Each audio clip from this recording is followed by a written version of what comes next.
শীতল শুটকি ভর্তা খেতে খুবই টেস্টি। আসসালামু আলাইকুম। হ্যালো বন্ধুরা, কেমন আছেন সবাই? আশা করি ভালো আছেন। আমিও ভালো আছি। আজকে আমি শীতল শুটকি ভর্তা রেসিপি করব। প্রথমে আমি এখানে শীতল শুটকিটা নিয়েছি, আর শীতল শুটকিটা আমি ভালো করে ধুয়ে পরিষ্কার করে নিয়েছি।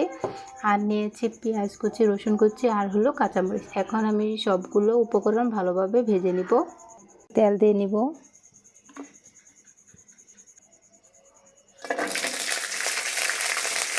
কাঁচামরিচগুলো ভাজা হয়ে গেছে, এখন আমি এগুলো একটা বাটিতে তুলে নিব। পেঁয়াজ আর রসুনগুলো ভেজে নিব। অল্প একটু হলুদের গুঁড়া দিয়েছি। এখন পেঁয়াজ আর রসুনগুলো আমি ভালো করে ভেজে নিব।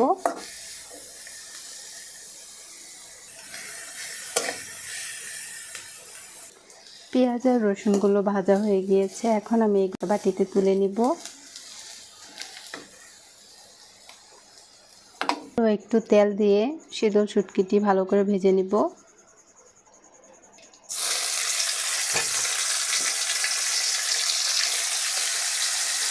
শীতল শুটকিগুলো আমি খুব ভালো করে ভেজে নিব। শুটকিগুলো আমার ভালোভাবে ভাজা হয়ে গিয়েছে, এখন আমি এগুলো নামিয়ে নিব। আমি শীতল শুটকিটা হামানদিস্তায় নিয়ে নিয়েছি। এখন এখানে আমি পরিমাণ মতো লবণ দিয়ে ভালো করে পিষে নিব। শুটকিগুলো আমি খুব ভালোভাবে এরকম গুঁড়ো করে নিয়েছি। এখন আমি এগুলো বাটিতে তুলে নিব। কাঁচামরিচগুলো হাত দিয়ে ভালো করে চটকিয়ে নিব।